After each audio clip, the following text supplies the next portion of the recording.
آثارخانه تاریخی کشورشناسی شهر اسفره ذخیره بازیافته‌ها میراثی بزرگ از تاریخ و مدنیت و فرهنگ این شهر قدیم محسوب می‌یابد و سال 1970 به فعالیت پرداخته. سال 1985 آثارخانه به موضع تاریخی ارده کوچانیده شده است. از همان سال تا این جانب این خزینه تاریخ در این بنا فعالیت می‌کند. آثارخانه از 6 تالار و 8 شعبه عبارت می باشد و زیاده از 5000 نگاره تاریخی را در فاند خود نگه می دارد. اما این نگهداری چگونه صورت می گیرد؟ در حالی که همه نگاره ها در زیر شیشه های بیشیشه گذاشته شدند. این نگاره های قدیم تاریخ چندین هزار ساله دارند و از قدیمه بودن سرزمین تاجیکان و ملت تاجیک درک می دهند در یک بینای تعمیر ندیده و تماما فرسوده و خلاف قاعده های نگهداری به قول محفوظند. اصلا نگاره های قدیمه در آثارخانه ها در زیر شیشه ها با قلف و کلید محکم شده باید حفظ کرده شوند. به خاطر دست نرسانیدن و در تالارها حتما باید کامره های نظارتی وصل گردد. در این آثارخانه 2 کامره نظارتی در درآمدگاه بیرون نصب شدند و خلاص.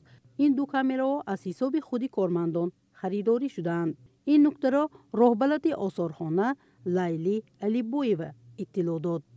آثارخانه ما گرچند تاریخی بوده اشیا و نگاره های خیلی زیاد داشته باشیم هم نیاز به تعمیر و برای نگاه داشتن همین اشیاها و نگاره ها ویترینه های آینه بندی نداریم. نیاز به تعمیر و نظر نمودن مقامات های بالایی داریم. گرچند که بینای ما سال 1912 ساخته شده است، هم جای بنا و هم بنا خودش تاریخی باشد هم خیلی فرسوده می باشد. از شمایان احترامان خواهش میکنیم که برای کمک همین برطرف نمودن همین کمبودی های ما تا حد امکان کمک خود را رسانید. پس مسئولین شعبه فرهنگ و دیگر مقامات دخلدار کجا نگاه میکنند؟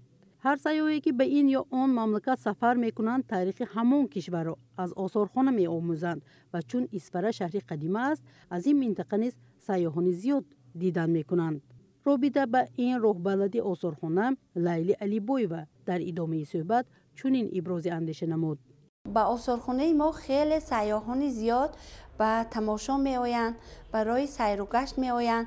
آثارخانه این دستور عمل تاریخ هر یک شهر و دهه خودش می باشد. هر یک سیاحی که می آید تاریخ شهر ما را از آثارخانه ما دیده آموخته می رود.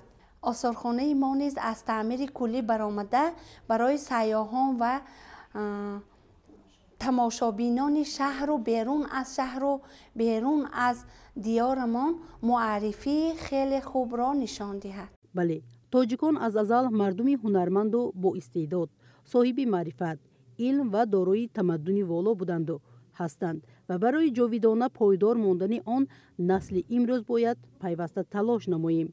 زیرا این نیاگان ما تا امروز میراثی بی‌بها که هیچ گونه باییگری عالم با آن برابر شده نمیتوانند باقی مانده است و این باییگری باید در آثارخانه حفظ شود تا اینکه به نسل‌های آینده بی‌گزند رسانیم. مستانه محیدی لازاده، شهر اسفره، ولایت سوخت، رادیوی تاجیکستان.